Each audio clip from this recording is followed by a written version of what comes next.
여러분 안녕하십니까? 이 시간에는 마가복음 14장 말씀 중심으로 드리겠습니다. 예수님께서 이제 십자가 상에 속죄의 제물로 하나님 앞에 드리는 그러한 날을 앞두고 마지막으로 제자들과 함께 유월절 음식을 드시고 깊은 밤중에 겟세마네 동산으로 제자들을 데리시고 올라가십니다.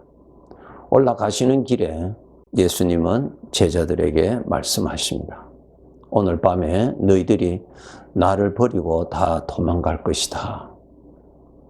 그런 말씀하셨습니다. 그때 베드로가 예수님, 어떻게 그런 일이 일어날 수 있겠습니까? 절대로 예수님을 버리고 우리가 도망가다니요. 그런 일은 없습니다. 그런 내용으로 말씀을 드리죠. 그리고 베드로가 주님, 설령 다른 제자들은 예수님을 버리고 도망한다 할지라도 저는 결코 그런 일은 있을 수 없습니다. 라고 하는 정말 예수님께 충성을 바치는 그러한 말을 하지요. 그런데 결과는 어떻게 됐습니까? 예수님께서 겟세마네 동산에서 대제사장이 보낸 그 사람들에게 사로잡혀서 대제사장 뜰에서 신문을 받게 되는 그때 멀리서 보았던 베드로가 그 주변 사람들이 너도 저 예수를 따르는 사람이다. 그렇게 말을 했을 때 나는 저 사람이 누구인지 나는 모른다고 부인하시오. 또 어느 정도 있다가 옆에 사람이 너 저 예수를 따르는 제자라고 말하였을 때 맹세하고 나는 저 사람이 누구인지 모른다고 부인하지요. 한참 뒤에 또 한 사람이 또다시 그렇게 말하였을 때 저주를 하면서 맹세코 나는 저 사람이 누구인지 모른다고 말하지요. 베드로가 너무 두려워서 모른다고 부인한 것이죠. 정말 몰랐어가 아니라 자기도 잡혀서 죽임을 당할까 두려워서 그렇게 부인했던 것이죠. 베드로는 자기 자신을 믿었어요. 자기 자신은 남달리 의지가 있는 사람이라고요. 다른 사람은 변절을 할지라도 나는 의리를 굳게 지킬 수 있다라고 그런 자기 자신을 믿었던 사람이죠. 그런데 베드로 자기 자신은 정말 사정없이 그것도 한 번도 아니라 3번이나 부인하였습니다. 베드로는 자기 자신을 몰랐던 것입니다. 잠언 28장에 보시면은 너는 사람의 마음을 믿지 말아라고 하는 말씀이 있죠. 베드로는 자기 자신을 몰랐던 것입니다. 이 사건을 통해서 자기 자신을 깨달았어요. 정말 자기 자신은 믿을 수 없는 정말 초라한 존재인 것을 깨달았어요. 이런 어려운 일을 겪기 전에는 자기 자신은 특별히 좋은 줄로 알았어요. 부인했던 자기 자신은 정말 믿어서는 절대로 안 되는 것임을 깨닫죠. 예수님을 믿는 우리 사람들이 예수님을 믿기 전에 무엇을 깨달아야 되느냐 하면 자기 자신을 깨달아야 되는데 자기 자신이 죄인이라는 것을 깨달아야 이 죄인은 정말 소망이 없구나. 이 죄인은 정말 불량품이구나. 이것을 깨달아야 구원자를 찾습니다. 내가 믿을 자를 찾습니다. 그래서 예수님을 믿게 되거든요. 그리고 우리 하나님의 자녀들은 자기 자신이 죄인이라는 것, 자기 자신이 불량품이라는 것, 정말 믿어서는 절대로 안 되는 존재임을 깨달아야만이 되는 것입니다. 지금 베드로가 이 사건을 통해서 깨닫지요. 우리는 정말 물론 우리가 죄인이라는 것을 깨닫고 예수님을 믿어 구원받았지만은 우리는 계속해서 자기 자신을 더 깨닫고 더 깨달아 가야 되고 우리 주님을 깨닫고 더 깨달아 나가야 되는 것입니다. 나 자신을 깨달을수록 주님을 그만큼 의지하게 되고요. 나 자신을 깨달을 만큼 주님이 도우시는 그 은혜가 너무너무 귀한 것으로 알게 되는 것입니다. 그런데 지식적으로만 동의하고 실제적으로 자기 자신을 깨닫지 못하면은 주님의 십자가의 은혜가 그렇게 필요한가에 대해서 느낄 수가 없습니다. 정말 나 자신은 불량품이라는 것을 깨달아야만이 하나님을 더 의지하게 되고 자기 자신을 덜 의지하게 되고 더 깨달을수록 주님을 더 따라가게 되고 자기 자신을 부정하게 하는 그러한 자로 성장하게 되는 것입니다. 정말 베드로는 자기 자신을 믿을 수 없는, 믿어서는 아니 되는 부정한 존재요. 나의 구원자이신 예수님을 저주하는 아주 부정한 존재인 것을 그가 정말 깨달았던 것입니다. 사도행전 10장에 보면은 이방인 백부장인 고넬료가 하나님의 큰 은혜를 입어서 신앙생활을 한 사람인데 요바에 있는 베드로를 청하여서 하나님의 말씀을 들으라고 하시는 지시를 받고 고넬료가 종 두 사람을 베드로에게 보내서 베드로를 모시고 오게 합니다. 자기 집에 들어왔을 때 이 신분이 높은 백부장 고넬료가 베드로의 앞에서 무릎을 꿇고 인사를 할 때 베드로가 그 사람을 일으키면서 나도 사람이라고 그렇게 말하는 내용이 기록되어 있습니다.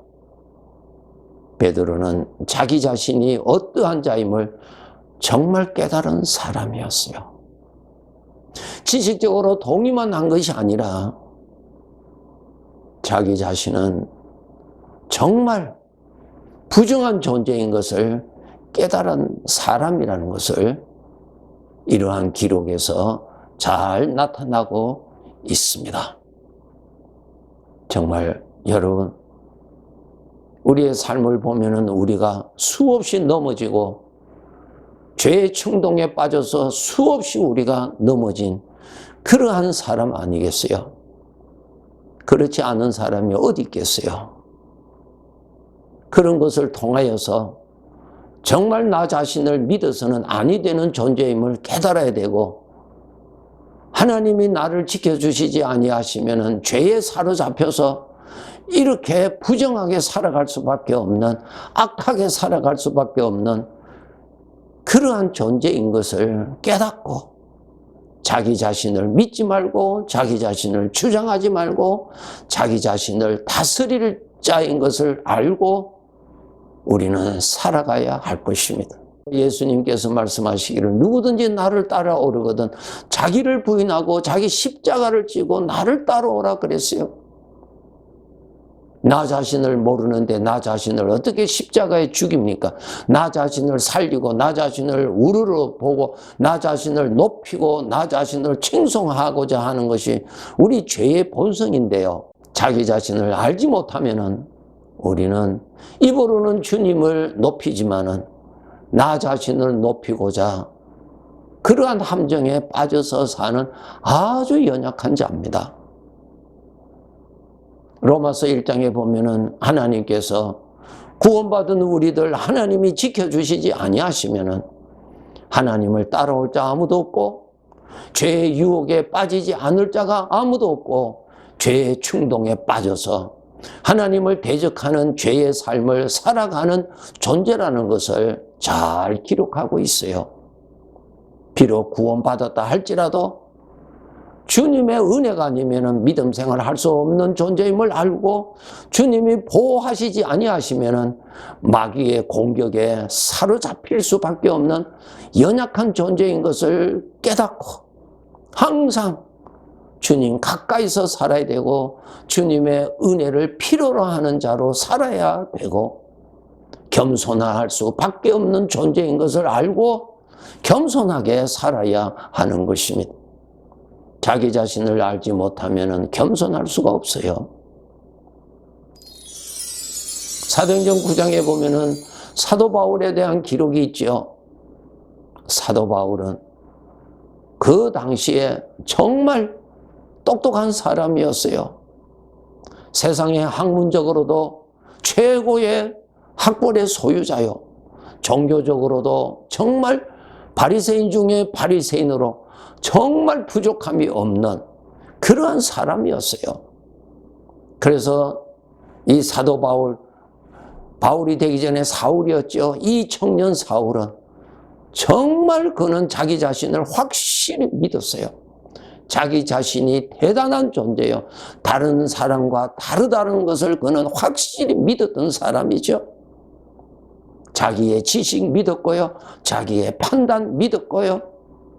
그래서 자기의 지식과 자기의 판단과 자기가 알고 있는 성경 지식을 가지고 판단하였을 때 예수님이 십자가에서 죽어야 하는 것은 마땅하다고 그는 확신하였고 예수님을 따르는 제자들과 예수를 믿는 사람들은 처벌을 받아야 되고 이 사회로부터 격리되어야 할 존재라는 것을 그는 확실히 알아서 가장 앞서서 교회를 핍박했던 사람이었어요. 자기 자신을 확실히 믿었던 사람이었죠. 그런데 사도행전 9장에 가서 다메섹 도상에서 정오에 저 태양보다도 강한 빛이 자기에게 임하지요. 예수님이 오셨어요. 사울아 사울아 부르셨죠. 갑자기 만난 그 사건으로 사울은 눈을 떴지만은 앞이 보이지를 않았어요. 엄청난 충격을 받았죠. 그런데 사울아 사울아 자기 이름을 부르는 소리가 역력하게 들렸어요. 누구십니까? 또 물었어요. 나는 내가 핍박하는 나사렛 예수라고. 그 말씀을 들었을 때 이 사울은 이 지식의 세계에서 벗어났죠. 자기 자신이라고 하는 것은 믿어서는 절대로 안 된다는 것을 그는 깨닫게 되었죠. 자기를 멸망케 하는 지식을 가지고 최고인 줄 알고 자기를 믿었던 것을 깨닫게 되지요. 그래서 사도 바울은 예수님을 자기의 주인으로 모시고 이제 자기를 믿는 것이 아니라 주님을 믿고 자기의 판단을 믿는 것이 아니라 주님의 판단을 믿고 그가 일평생 살았어요. 이제는 내가 사는 것이 아니요 오직 내 안에 그리스도께서 사시는 것이라. 그가 주님을 자기의 주인으로 모시고 주인을 섬기는 자로 일평생 살았지요. 자기 자신이 주인인 줄 알고 살았던 그 삶은 멸망의 삶이요 천지를 창조하신 하나님 앞에 영원한 진노를 받는 삶이라는 것을 깨달았지요. 그래서 예수 그리스도를 자기의 주인으로 모시고 주인을 섬기는 자로 그가 살았어요. 성도 여러분, 나의 주인은 누구십니까? 입으로는 예수 그리스도라고 우리는 말할 수 있지만은 실제적으로 나의 주인은 여전히 내가 주인으로 있는지요? 아니면은 우리 주님을 주님으로 모시고 사는지요? 내 마음에 우리 주님, 살아계시는 주님이 살아계시는지요? 내 마음 중심에 주님이 계시는지요? 여러분, 나의 주인은 누구세요? 누구를 믿고 삽니까? 누구를 따르고 삽니까? 누구의 판단을 믿고 삽니까? 여전히 나 자신입니까? 너는 나를 누구라고 하느냐? 주님이 물으신다면은 우리가 주님이 모든 것을 아시는 주님 앞에 우리는 말씀을 드릴 수 있어야 되겠죠. 나의 주님이십니다. 그렇게 말씀드릴 수 있는 믿음을 우리가 가지고 있어야 되겠죠. 이제는 주님을 믿고 살아야죠. 이제는 주님을 모시고 살아야죠. 주님이 주시는 판단을 믿고 살아야죠. 주님이 주시는 말씀을 믿고 말씀을 따르고 살아야죠. 이것이 구원받은 자의 모습입니다. 네, 감사합니다.